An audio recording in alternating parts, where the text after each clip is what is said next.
There are abandoned places scattered across North Carolina that most people drive past without ever knowing they exist.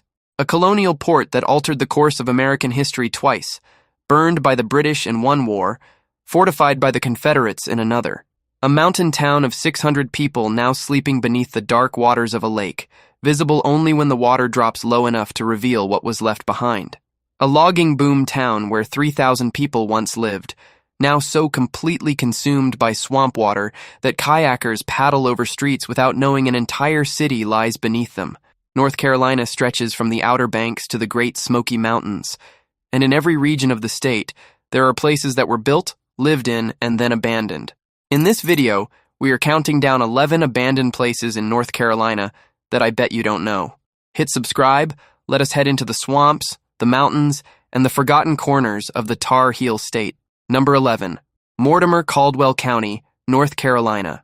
In the foothills of the Blue Ridge Mountains, tucked inside what is now Pisgah National Forest, the ghost town of Mortimer was once a thriving mill community of about 800 people. The town was built in the early 1900s when timber barons arrived and saw opportunity in the massive hardwood forests blanketing the surrounding peaks. A railroad was constructed. A mill was built. Company housing went up for workers and their families. Stores opened. A school was established.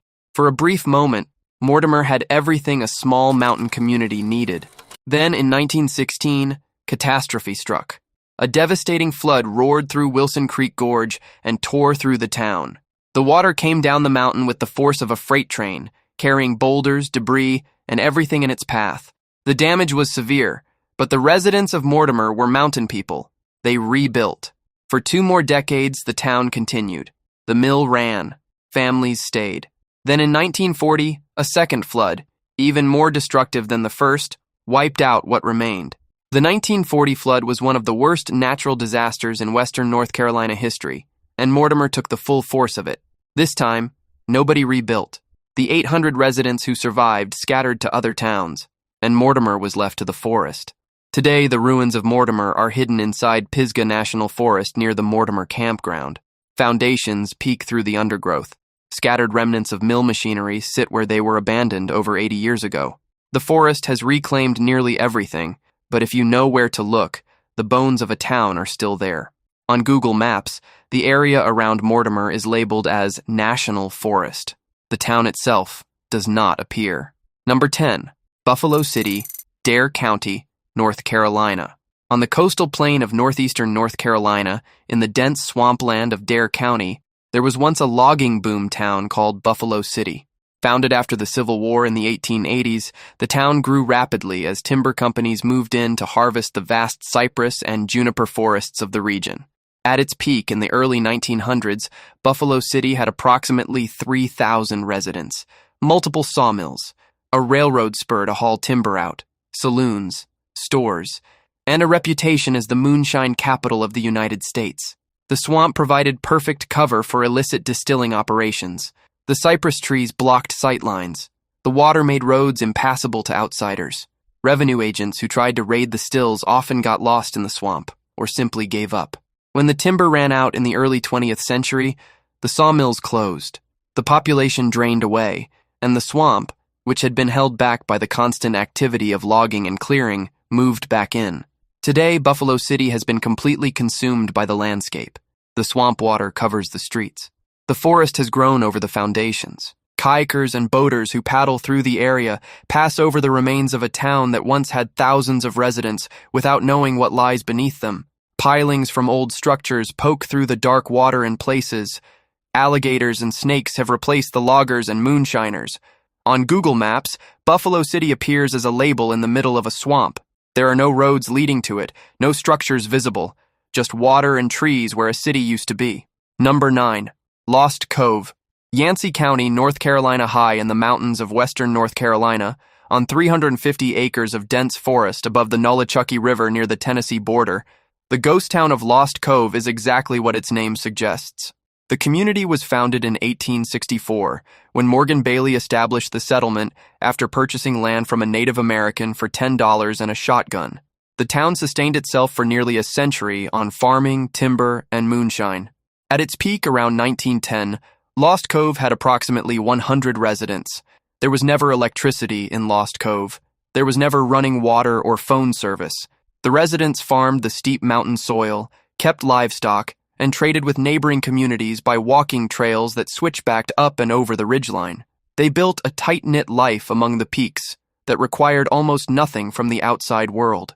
The town's strategic location between state lines created a moonshiner's paradise. Jurisdictional ambiguity protected their operations. They were born in Lost Cove, married in Lost Cove, and were buried in Lost Cove. The outside world barely knew they existed. But isolation, which had protected Lost Cove for generations, eventually became its undoing. The timber dried up. The trails that connected the settlement to the outside world were never improved into roads. When legislators denied road access in the 1950s, younger generations left for towns where life was easier.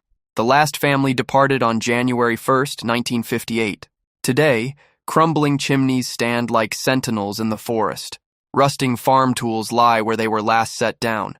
Foundations covered in moss outline the footprints of homes where families lived for nearly 100 years. An old car sits forgotten on the mountainside, too heavy to move out and too remote for anyone to bother scrapping. Hikers who make the difficult trek to Lost Cove describe an eerie calm, the feeling of standing in a place where time simply stopped. On Google Maps, Lost Cove does not appear. The area is labeled as part of Pisgah National Forest, and the trails that lead to it are not marked. Number 8. Brunswick Town, New Hanover County, North Carolina. Before Wilmington rose to prominence, there was Brunswick Town, a colonial port that altered the course of American history. Twice. Founded in 1726 by Colonel Maurice Moore on 2,500 acres along the Cape Fear River, Brunswick Town was named to honor King George I of Great Britain, who ruled the German territory of Brunswick-Lüneburg. The town covered about 360 acres organized into 24 town squares containing 336 half-acre lots. By 1731, it was made the official port of entry for all shipping in the lower Cape Fear region. Brunswick thrived on exports of tar, pitch, and turpentine, sticky gold essential for building and maintaining the wooden sailing ships of the Royal Navy. The port became the busiest in North Carolina. 2 successive royal governors lived there, making it the de facto capital of the colony. Then came the Stamp Act of 1765. When the HMS sloop Diligence arrived at Brunswick with tax stamps, angry citizens met the captain at the dock and refused to allow the stamps off the ship. In February 1766, Patriot leaders including John Ashe and Cornelius Harnett led several hundred citizens to arrest royal officials and surround Governor